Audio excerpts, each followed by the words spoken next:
চাঁদাবাজরা বিভিন্নভাবে তাদের কাছে হাজির হয়, বিভিন্ন রূপ নিয়ে হাজির হয়, বিভিন্ন দিবস পালনের জন্য হাজির হয়। শ্রমিক যদি না বাঁচে আমার ব্যবসা এবং শিল্প বাঁচবে না।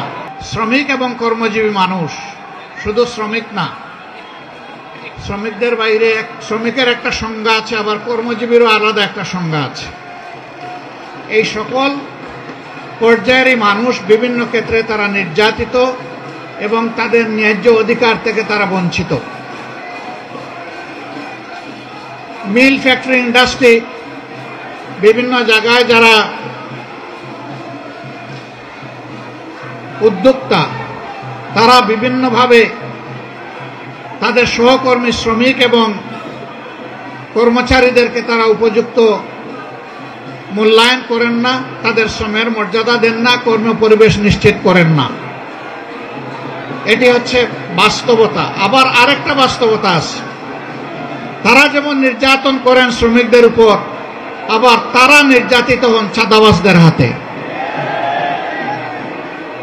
চাঁদাবাজরা বিভিন্নভাবে তাদের কাছে হাজির হয়, বিভিন্ন রূপ নিয়ে হাজির হয়, বিভিন্ন দিবস পালনের জন্য হাজির হয়। টানা সপ্তমবারের মতো বেস্ট টিস্যু পেপার ব্র্যান্ড হিসেবে স্বীকৃতি পেয়েছে বসুন্ধরা টিস্যু।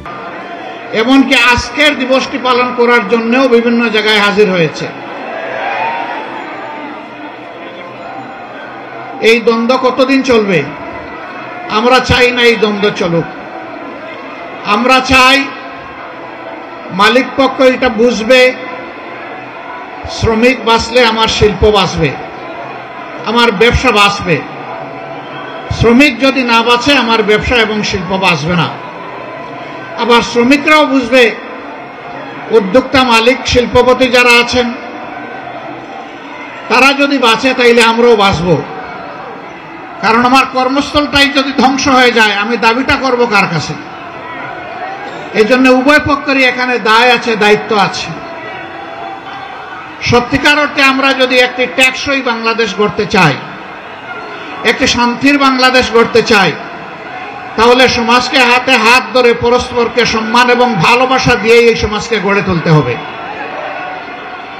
যেদিন মালিকরা শ্রমিকদেরকে মন ভরে আদর করবেন এবং সম্মান দিবেন, তারা নিশ্চিত থাকতে পারেন শ্রমিক তার 16 আনার শক্তি উজাড় করে এই মালিকের পাশে থাকবে।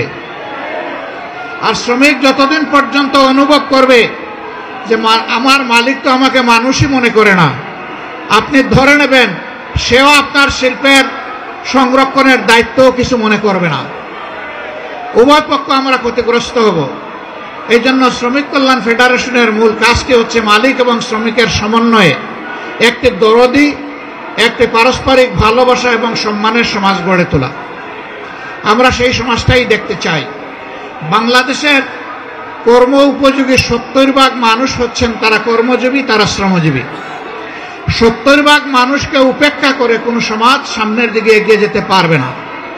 তবে এই যে কাঙ্ক্ষিত সমাজ আমরা যেটা চাই, যে সকলের সমন্বয়ে, সহযোগিতায়, পারস্পরিক বোঝাপড়ায়, সম্মান এবং ভালোবাসার ভিত্তিতে আমরা একটা টেকসই সমাজ গড়ব, সেই সমাজ আল্লাহর কসম, আল্লাহর আইন ছাড়া কোনো কিছু দিয়েই গড়া সম্ভব নয়।